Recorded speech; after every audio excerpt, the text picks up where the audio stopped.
Olá pessoal, a gente vai falar hoje sobre resina composta, especificamente sobre restaurações estéticas em dentes posteriores. E falando sobre restaurações estéticas em dentes posteriores, a gente vai ser mais específico ainda. A gente vai falar sobre contato proximal, sobre como a gente vai obter um correto contato proximal. Porque não tem nada mais chato do que a gente fazer uma restauração super bonita, com uma bela escultura, bem polimerizada, com uma cor legal, e o paciente voltar na semana seguinte e falar: doutor, a restauração ficou ótima, não está alta, mas tudo que eu como para lá no meio. Não é?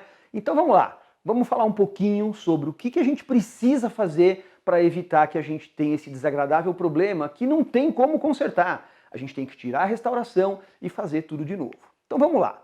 Primeira coisa, né? Vamos entender qual é a natureza do nosso material que a gente está trabalhando.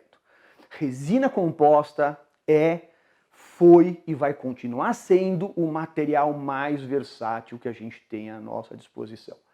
A gente tem que entender que o que faz a diferença, né, entre uma restauração direta e uma restauração indireta hoje, na verdade não é nem tamanho de restauração, nem dureza, nem longevidade.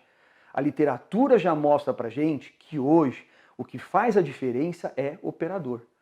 Se você é um operador capacitado, se você tem à sua disposição materiais adequados, você consegue fazer e pode fazer uma resina composta direta, uma restauração posterior que seja excelente, funcional e longeva. Então vamos lá, vamos te dar recursos para fazer isso com uma restauração direta. Mas, se você não tiver essas ferramentas e não for capacitado, a gente vai ver que resina composta nem sempre é garantia de um bom resultado. Resina composta é ainda um material operador dependente. E a literatura mostra que em dentes posteriores a gente tem muitos problemas. Esses problemas começam com excessivo desgaste oclusal. Mas isso não é falha da resina e também às vezes não é falha do operador. Isso está relacionado com má polimerização. Resina tem infiltração marginal, também problema de técnica. Ausência de contato proximal, outro problema de técnica. Matrizes de cunhas inadequadas. Cáries recidivantes, controle de polimerização, falta de adesão, polimerização ruim. Veja que tudo isso, gente, não tem nada a ver com material. Tem a ver, de novo, com técnica. Sensibilidade pós-operatória, multifatorial. Pode estar relacionado com preparo, pode estar relacionado com adesão, pode estar relacionado com polimerização, com acabamento, com diagnóstico inadequado, mas, de novo, não é um problema do material. E a gente pode ter uma série de problemas onde a gente olha a restauração e a gente fala assim: puxa vida, essa restauração não está boa. Mas nós estamos vendo que o problema aí não é nada a ver com resina, tem a ver realmente com o operador. Resina posterior tem uma série de problemas relacionados às suas falhas. A literatura lista um monte. Então a gente vai ver técnica incremental inadequada, resina que contrai em direção à luz. Isso era um conceito dos anos 80, dos anos 70. Nós hoje sabemos, desde 1996, que a resina não contrai para a luz. Então é mais, né, do que na hora da gente entender que resina composta contrai em direção adesivo, que os vetores de contração devem ser controlados para que a gente evite esses problemas. Mas isso faz parte de um outro assunto, não faz parte do assunto da nossa pequena explanação de hoje. Matrizes e cunhas inadequadas. Isso sim faz parte do nosso conteúdo dessa pequena aula. Nós vamos falar muito sobre isso. Se a gente não tiver uma matriz e uma cunha bem adaptada, uma matriz adequada, a gente não vai conseguir obter um correto contato proximal e uma correta anatomia proximal. Polimerização incorreta, anatomia incorreta, outros fatores que competem para que a gente tenha uma restauração inadequada. E principalmente cuidados relacionados com escultura, cuidados relacionados com polimento. Isso também faz parte de um correto contato proximal, de uma escultura de crista marginal, de uma forma que a gente consiga dar um escoamento do alimento e ter um contato proximal que seja bastante eficiente. Então vamos lá.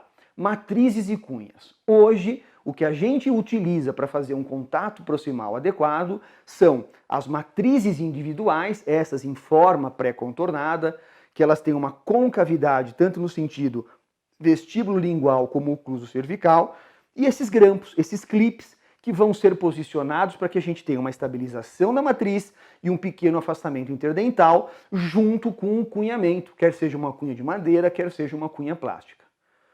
No mercado brasileiro, hoje nós temos uma grande variedade de produtos. Nós temos os produtos mais econômicos, como a Unimatrix da TDV, e produtos um pouco mais sofisticados, como a Palodente da Dentsply, como o MyClip da Polidente, comercializado aqui no Brasil pela Quinelato, e a Garrison, comercializado pela Oraltec.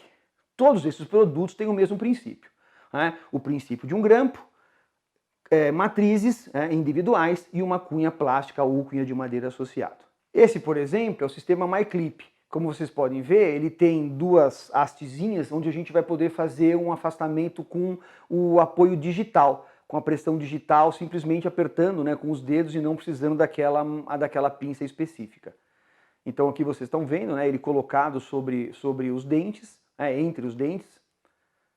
E aqui o grampo convencional, que tem dentro do mesmo sistema, esse sim precisa já da pinça específica como os outros sistemas. Aqui a colocação com a pressão digital do MyClip. E aqui um caso clínico onde vocês estão enxergando, né, a remoção de uma restauração de amálgama. Aqui vocês estão vendo já as cavidades, né, com isolamento absoluto. E o sistema de matrizes colocado. Percebam que aqui a gente consegue ver perfeitamente, né, numa visão um pouquinho mais de campo mais aberto, todo o grampo colocado sobre a face oclusal dos dentes, uma visão mais específica da matriz colocada e a restauração feita com o contato já estabelecido. Um outro ponto muito importante é a individualização das cunhas de madeira, ou até das cunhas plásticas. As cunhas, normalmente, elas apresentam uma altura proporcional à sua largura. E muitas vezes, num espaço proximal extremamente largo, e isso ocorre quando as paredes gengivais são muito cervicais, né, são muito em direção apical, o que a gente ocorre é que essa altura acaba atrapalhando o contorno proximal, o contorno da nossa matriz. E isso acaba acarretando um contorno inadequado. Então o que a gente tem que sempre levar em consideração é que essa altura da cunha nunca deva ultrapassar a altura da parede gengival. A gente deve sempre individualizar essa cunha. Ou seja, cortar a parte mais superior para que a cunha, como vocês estão vendo aí na foto, fique na altura da parede gengival. Esquematicamente, seria como se a gente tivesse uma cunha um pouco mais alta, que a hora que a gente brune a nossa matriz, a matriz acaba ficando com um degrau. Então, para evitar que isso aconteça, nós cortamos a altura da cunha e agora sim a brunidura cria uma superfície mais côncava, dando um contorno proximal adequado, fazendo com que a papila se acomode corretamente. Então vamos mostrar um caso clínico, onde nesse caso clínico, gente, o nosso foco vai ser simplesmente o contato proximal. Não vou me ater a aspectos de remoção de cárie, aspectos de proteção dentino-pulpar, isso é assunto para outros módulos, para outros vídeos. Então percebam que aqui eu tenho um contato proximal muito mal executado, e após a remoção do tecido, né, a abertura da cavidade, a gente tem esmalte sem suporte, vamos discutir isso posteriormente. Mas a gente vai colocar o nosso sistema de matriz. Aqui foi escolhido o sistema Garrison, e vejam que aqui o sistema cumprindo suas duas funções principais: estabelecer um correto vedamento cervical e um contorno proximal adequado. Percebam que esse contorno proximal ele tem que acontecer independente do material utilizado. Eu estou colocando uma camada de resina, já estabelecendo a anatomia da minha crista marginal, para que a gente possa já estabilizar a matriz. A partir do momento que eu estabilizo a matriz, eu posso até me livrar do grampo, porque a matriz já está estabelecida e o contorno já está estabelecido. A partir daí eu vou usar a minha técnica de preenchimento escolhida, quer seja uma técnica incremental, respeitando o fator C, respeitando a anatomia, ou usar uma técnica de resina bulk, isso não importa. O importante é que ao final da restauração e remoção da minha matriz e cunha, eu tenha um contorno estabelecido e eu tenha um contato proximal com a força adequada. Isso é extremamente importante. Isso é extremamente importante. Então percebam que dentro dessa situação, o meu contato está estabelecido. Nos diversos ângulos de visualização, a gente consegue ver que a crista marginal está bem estabelecida, contorno está anatomicamente correto e eu tenho um contato adequado, sem risco do meu paciente reclamar que está tendo impacção alimentar. Então a situação inicial comparada com a situação final, E agora a gente vai partir para uma demonstração prática, onde eu vou mostrar para vocês o posicionamento desses grampos, a inserção de material restaurador, para que vocês tenham uma ideia na prática como é que tudo isso funciona. Depois a gente volta para fazer um checklist, para a gente poder fazer um resumo, um apanhado geral de como a gente chegou nessa situação final. Bom, pessoal, conforme a gente já comentou lá na parte teórica, né, vamos passar agora para o nosso hands-on, onde eu vou mostrar para vocês como é que a gente vai fazer a utilização dos grampos, a individualização da matriz, da cunha, para que a gente possa obter um contato proximal. Então vamos lá, vamos cortar para cá para a gente poder mostrar para vocês. A gente vai usar aqui um sistema híbrido aqui, né? A gente vai usar, por exemplo, eu vou usar aqui uma matriz da Polidentia, que aqui no Brasil é importado pela Quinelato. É muito importante vocês perceberem que essa caixa proximal, ela tem uma concavidade. Então a gente tem que tomar muito cuidado com essas concavidades quando a gente tem molares, por exemplo, essa parede de molar, parede mesial de pré-molares superiores, né, incisivos inferiores. Então tome muito cuidado quando a gente for colocar a matriz, para a gente poder realmente ter certeza de que a matriz abraçou bem isso, né? Depois eu vou ensinar alguns truquezinhos para vocês, para a gente certificar de que isso aqui está bem colocado. Coloquei a minha matriz, agora é hora de eu usar a cunha. Cunhas plásticas, por exemplo, como essa cunha, que é uma cunha também do sistema da Polidentia, eu posso usar a cunha de madeira. Vocês lembram que eu comentei com vocês que a cunha de madeira não pode, em hipótese alguma, ela não pode, em hipótese alguma, interferir com o meu sistema, na altura, né? Com o meu sistema de matriz, no contorno. Então o que eu posso fazer? Eu posso pegar um estilete, por exemplo, e com o meu estilete, eu vou demonstrar para vocês aqui, eu posso diminuir a altura dessa cunha. Então o que eu vou fazer? Eu vou cortar, né? E eu vou diminuir a altura dessa cunha para que ela não interfira com o meu contorno proximal do meu dente. Então isso é muito importante, ou seja, eu transformo minha cunha numa secção trapezoidal, tá vendo? Ó? Ela não é mais uma secção triangular. Então essa cunha vai ter agora uma altura diminuída, tá bom? E com essa altura diminuída, eu posso fazer inserção. Para ter uma facilidade de inserção, eu posso, por exemplo, pegar uma pinça, né? Eu posso pegar uma pinça mosquito, uma pinça um pouquinho mais, que me dê uma apreensão melhor. Então vamos lá aproximar um pouquinho mais para que vocês possam ter uma percepção melhor. Uma coisa muito importante, é sempre importante que vocês segurem essa porção mesial, e eu sempre gosto de entrar primeiro com a cunha, tentar entrar primeiro pela lingual, que é onde a minha meia é maior. Então eu vou lá tentar, ó, faço pressão com a minha cunha, se eu perceber que ela está deslocando minha matriz, eu volto, reposiciono minha matriz e vou tentar entrar com a minha cunha para que eu faça o melhor cunhamento possível. O cunhamento é importante, gente, porque além dele fixar a minha matriz, ele ainda já promove um primeiro afastamento dos meus dentes. Então isso é extremamente importante para que a gente tenha um ponto de contato eficiente, né? A gente já obter um primeiro afastamento dos meus dentes. Tá? Opa, vamos botar foco aqui para vocês, deixar para a gente poder enxergar o máximo possível. Se você perceber que dá para ter um cunhamento ainda maior, vai lá com o cabo da sua pinça, por exemplo, e estou fazendo meu cunhamento, ó. Opa, soltei meu grampo. Deixa eu colocar meu grampo de volta aqui. Isso não aconteceria na boca. Então, ó, consegui lá, ó, colocar a minha cunha perfeitamente instalada para que eu consiga realmente fechar aquela região cervical. É hora agora de eu vir com o meu grampo. Eu vou usar, nesse caso, um grampo da Garrison. Então, venho com o grampo da Garrison aqui. É muito importante que o grampo suba, monte sobre a minha cunha, tá? Então, vou pegar o meu grampo, vou posicioná-lo aqui, e ele vai subir na minha cunha e ele vai entrar no meu espaço interproximal. Opa. Aqui no manequim ele escorrega um pouquinho. Então, posicionei o meu grampo. Agora, uma coisa extremamente importante, fazer a brunidura da matriz. fazemos a brunidura da matriz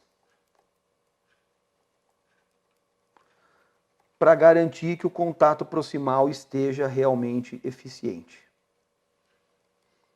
Lá embaixo tem o completo selamento. E agora eu vou passar para os meus procedimentos adesivos. O meu procedimento adesivo agora, ele consiste num condicionamento ácido seletivo do esmalte. O ácido fosfórico seria aplicado somente no esmalte. E em seguida eu passaria para o meu procedimento adesivo. O meu procedimento adesivo, eu vou utilizar um adesivo universal ou autocondicionante. Lembrando que esse procedimento adesivo é um procedimento que deve ser feito de forma ativa, onde o adesivo ele é aplicado em dentina e esmalte por pelo menos 20 segundos, aplicando-se múltiplas camadas, de forma a se ter uma saturação aqui do esmalte que foi condicionado e a poder ter toda a ação sobre a dentina e poder ter formação do smear layer. Depois de aplicado o adesivo, outro fator importante é a evaporação de solventes. Então, jogar ar para homogeneizar a camada de adesivo. E outra coisa extremamente importante, fotoativação, com o fotopolimerizador o mais próximo possível do nosso dente e polimerização por cerca de 40 segundos.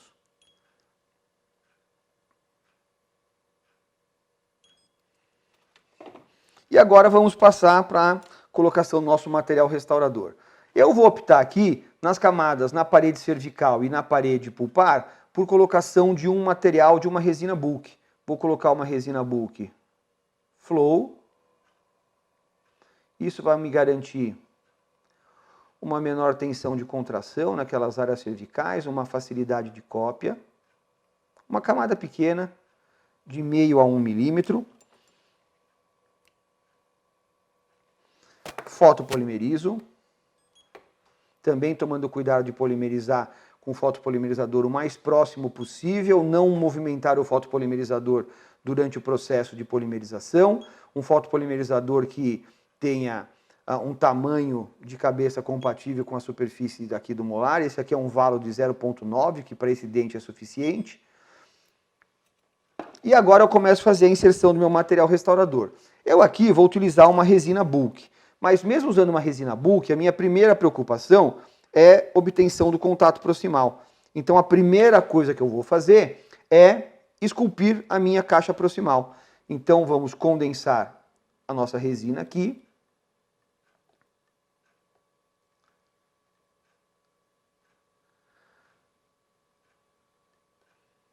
Estou usando aqui um kit de espátulas da LM Style, do Style italiano, né?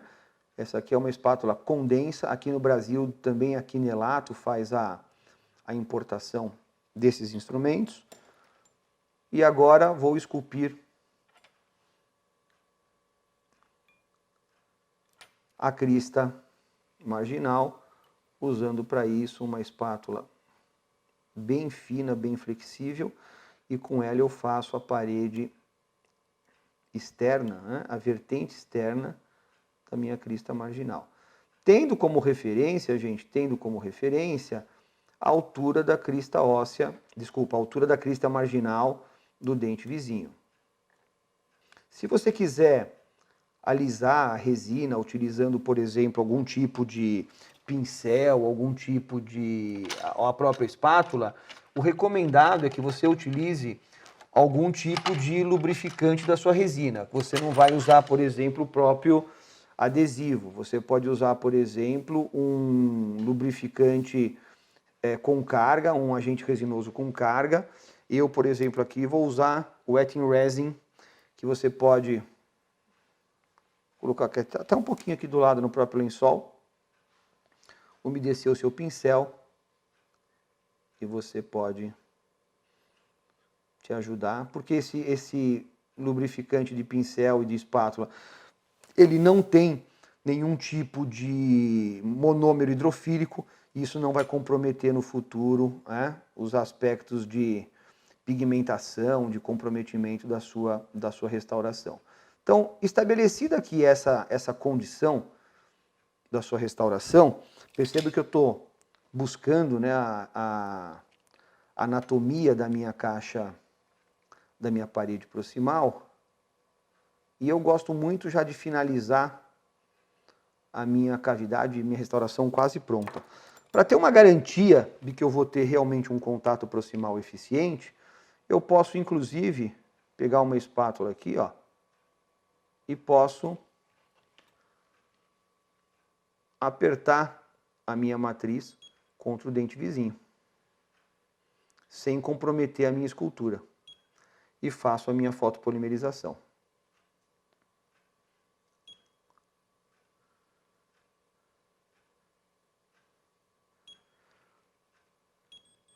Com esse processo finalizado, eu posso, inclusive, se eu quiser, e até para facilitar o meu acesso e facilitar a minha escultura, eu posso remover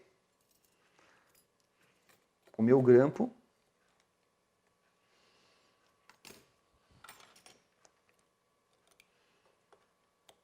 e se eu tiver com o meu paciente bem isolado, se eu tiver com o meu paciente com garantia de que eu não vou ter sangramento, gente, eu posso nessa hora, inclusive, remover a minha matriz. Mas isso se eu tiver essa certeza. Se você não tiver certeza de que você vai controlar sangramento, por favor, só retire isso depois de tudo finalizado. E como estou trabalhando com uma resina bulk lá na porção cervical da minha caixa proximal e na porção pulpar, eu já tive a certeza de que eu coloquei uma camada de resina bulk flow, eu posso agora condensar um incremento único e com isso fazer a minha escultura seguindo todo o protocolo, que é o protocolo hoje recomendado para uma resina bulk, onde eu faço inserção única, onde eu faço inicialmente uma condensação vertical, garantindo que eu tenha total acomodação do material na parede pulpar. Depois eu faço uma condensação lateral, onde eu tenho adaptação do meu material restaurador contra as paredes axiais. E eu posso, inclusive, já nessa situação, já ir me preocupando em dar a forma anatômica com as inclinações de vertente, com a delimitação das áreas intercuspídicas e que vão servir de guia depois para meus sulcos principais e meus sulcos secundários.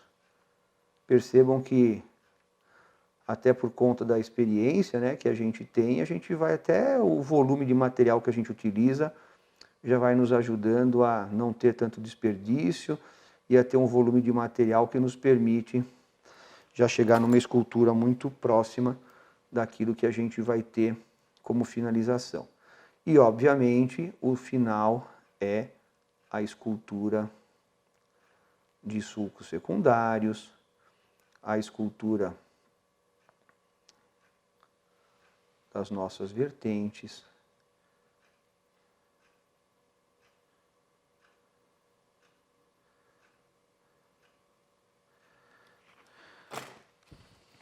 E usando, às vezes, um microbrush ou o próprio pincel, nós partimos para o arredondamento de arestas.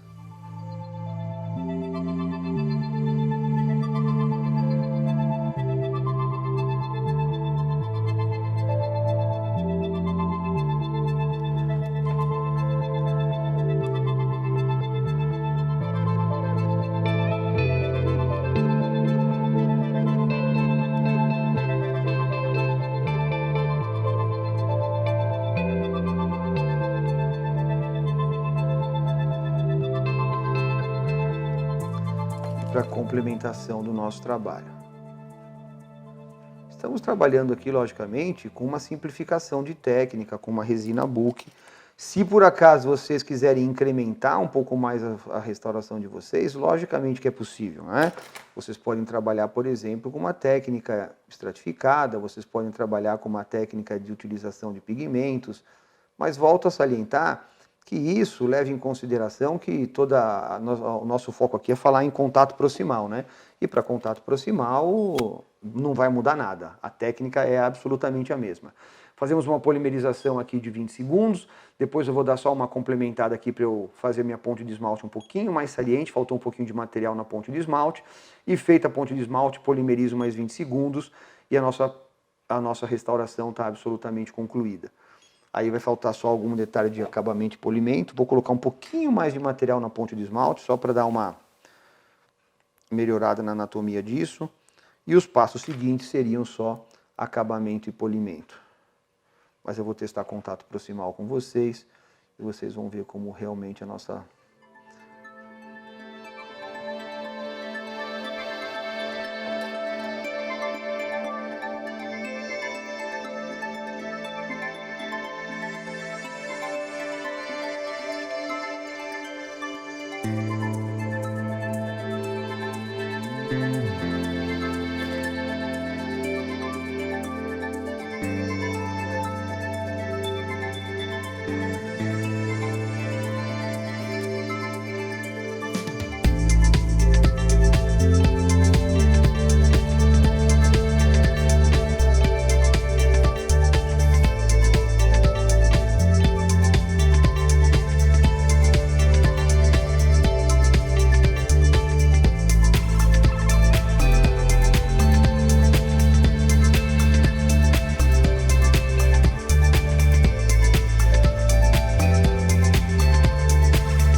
Então tá aí, gente, nossa restauração finalizada com anatomia. Eu vou só agora fazer um testezinho de fio dental para mostrar para vocês o quanto que a utilização de matrizes adequadas, matrizes apropriadas, pode ser eficiente na colocação, né, na obtenção dos contatos proximais de um dente posterior. Então vamos lá, vamos verificar o contato proximal. Percebam que eu tenho um contato proximal absolutamente eficiente, né, obtido através de matrizes corretas. Então está finalizado e espero que tenha sido bastante proveitosa a nossa explanação sobre a utilização de matrizes adequadas e esse tipo de abordagem para a obtenção de contato proximal em dentes posteriores. Agora que vocês já viram na prática como é que a gente faz para obter esse contato proximal adequado, que a gente conseguiu já mostrar para vocês os tipos de grampo, como é que a gente individualiza uma cunha, como é que a gente, inserindo a resina de forma correta, a gente obtém de verdade um bom contato proximal, vamos fazer um checklist final. Vamos fazer um resumo do que a gente falou para que vocês possam, na clínica de vocês, chegar a esse mesmo resultado. Então aqui vocês têm uma imagem de como a gente tinha uma situação absolutamente desfavorável e como a gente chegou num resultado favorável. Para isso, o que a gente precisa? Como é que a gente chegou de um insucesso restaurador no sucesso restaurador? Então, primeiro, além de eu ter um conhecimento anatômico, que isso não dá para ser dentista sem conhecer anatomia, não dá para ser dentista sem conhecer princípio básico de oclusão, né, gente? Então eu preciso aliar tudo isso a uma técnica incremental adequada, onde eu tenho conhecimento dos controles e dos vetores de contração. Isso se eu uso uma resina convencional. Se eu uso uma resina bulk, eu posso abrir mão disso, logicamente, e partir para o incremento único. Segundo, polimerização adequada. Eu preciso ter um bom fotopolimerizador, que me dê energia de polimerização adequada e que me dê uma colimação de feixe, onde eu polimerize em profundidade também. E terceiro, eu tenho que ter matrizes adequadas e individualização de cunha, que é o que a gente mostrou para vocês. E, logicamente, cuidados em relação à minha escultura e polimento. Se eu não souber esculpir, como eu já citei lá na frente, eu não vou conseguir, por mais que eu tenha um contato bom, por mais que eu polimerize bem, eu não vou conseguir um desempenho funcional da minha restauração. Então é isso aí. Para a gente chegar num contato proximal legal, para chegar neste resultado, eu preciso de tudo isso. Ou eu diria, de só isso, né? Porque a gente não vive só de contato proximal. Acompanhe a gente nos outros vídeos, onde vocês vão aprender muito mais sobre odontologia estética restauradora. Um abraço, até a próxima.